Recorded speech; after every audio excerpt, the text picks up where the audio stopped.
व्यक्ति विशेष में समीर सिंह, जी हाँ, मैं भी समीर सिंह हूँ और समीर सिंह हमारे साथ हैं और मैं भी समीर खान हूँ, हम दोनों ही समीर हैं। देखिए, चुनाव निर्वाचन आयोग को कराना है। पिछले दिनों निर्वाचन आयोग का दौरा उत्तर प्रदेश के अंदर हुआ था। उन्होंने सभी पॉलिटिकल पार्टियों से बात किया है। अब बात करके चुनाव उनको तय करना है।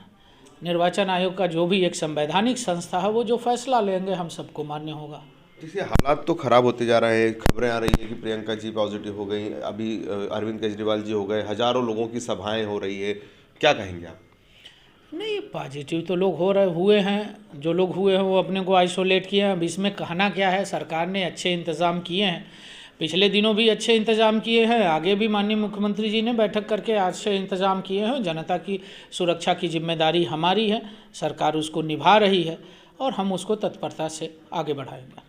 क्या प्रवक्ता ही रहने वाले हैं या आप भी इस बार चुनाव मैदान में होंगे? 2007 में तो आप विधानसभा लड़ चुके हैं। ये पार्टी फैसला करती है। जो भी जिम्मेदारी हम कार्यकर्ता हैं, पार्टी देगी, हम उसको निभाएंगे।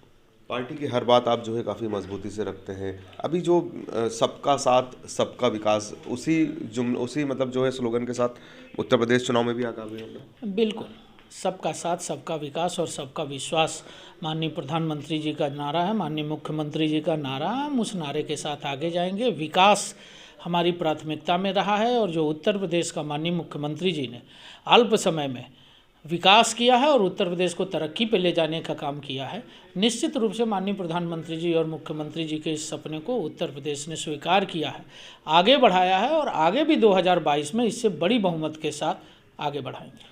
जैसे आपने कहा 2022 में बड़े बहुमत के साथ, हम बात करें भाजपा और मुस्लिम, हम एक दिन पहले ही जो है अयोध्या दौरे पर थे, वहाँ के मुसलमानों ने भी जो है योगी आदित्यनाथ पे भरोसा जताया, तो क्या उनकी बात है या वाकई वो भरोसा है, आप मानते हैं? नहीं, देखिए, बात ही नहीं है, काम के आधार पर बात तय होती है। और जो सरकार ने काम किया है, चाहे वो 3 तलाक रहा हो, चाहे मदरसों के आधुनिकीकरण की बात रही हो, कंप्यूटराइजेशन की बात रही हो, मदरसों को पुस्तकें और सुविधाएं मुहैया कराने की बात है। देखो, दोनों में अंतर है। पिछली सरकारों में सिर्फ मुस्लिम समाज को वोट लिया जाता था और उनकी प्रॉपर्टियों पर कुछ चंद मुस्लिम नेता कब्जा करते थे, जैसे आजम खान।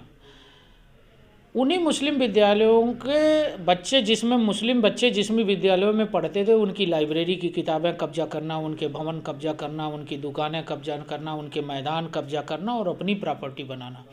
और दूसरी तरफ योगी आदित्यनाथ जी की सरकार में, माननीय प्रधानमंत्री जी की सरकार में 3 तलाक पर फैसला लेना, शिक्षा को आगे बढ़ाना, सभी वर्ग के बच्चों को सभी प्रकार की शिक्षा देना, उनकी उपयोगिता सिद्ध करना और मुस्लिम समाज के लोगों को मुख्य धारा में जोड़ के सरकार की योजनाओं का लाभ, चाहे वो प्रधानमंत्री आवास हो, शौचालय हो, किसान सम्मान निधि हो, बिजली हो, उज्ज्वला हो, ऐसी बहुत सारी योजनाएं हैं जिनका लाभ समाज के सभी वर्गों को मिला है। हमने किसी भी वर्ग को जाति और धर्म और संप्रदाय के नाम पर हमने योजना नहीं बनाई।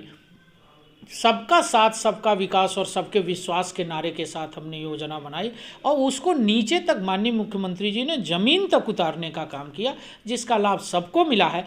इस नाते मैं विश्वास के साथ कह सकता हूं कि धर्म और जाति की दीवार टूटेगी। 2017 में भी टूटी थी, 2019 में भी टूटी थी और 2022 में भी बड़े पैमाने पर। जिस तरह से दलित आपके साथ आए थे, इस बार मुस्लिम भी आपको उम्मीद है क्या? देखिए, मैं तो कह रहा हूँ कि दलित, मुस्लिम, ठाकुर, ब्राह्मण, वैश्य, कायस्थ, इसकी बात ही नहीं है। हम भारतवासी हैं, हम भारत की बात करते हैं, हम विकास की बात करते हैं, हम तरक्की की बात करते हैं, हम रोजगार की बात करते हैं। और सड़क और बिजली और पानी जात पूछ के नहीं लिया जाता है, ये तो हर व्यक्ति का अधिकार है और हर व्यक्ति के अधिकार को माननीय प्रधानमंत्री जी और मुख्यमंत्री जी ने दिया है। इस नाते हम जाति धर्म से ऊपर उठ के सबका साथ सबका विकास सबका विश्वास प्रधानमंत्री जी के नारे के साथ उत्तर प्रदेश आगे बढ़ रहा है और आगे निरंतर बढ़ता जाएगा।